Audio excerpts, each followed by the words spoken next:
తల్లి అయిన ఈ బెత్షెబ చేతు ఉంది రాజైన సొలొమోనుకు. ఏమని చెబుతుంది? నాయన, గుణవతైన భార్య దొరుకుట అరుదు. కాబట్టి చాలా అనుభవపూర్వకంగా ఈ మాటలు చెబుతుంది. తన యొక్క కుమారుని యొక్క భార్యలు చూచి ఆమె విసుగెత్తుకుపోయి ఉంటుంది. ఏమిటి వీడు ఇంతమందితో జీవిస్తున్నాడు అని చాలా బాధపడుతూ చాలా అనుభవంతో ఈ మాట వ్రాశారు. ప్రియులరా, గుణవతి అయిన భార్య దొరుకుట అరుదు.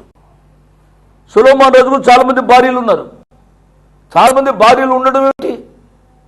ఒకే వ్యక్తికి ఒకే భార్య, ఒక భార్యకు ఒకే భర్త ఇష్టానుసారంగా జీవించడానికి వీలు లేదు అని దేవుని యొక్క వాక్యం సెలవిస్తుంది.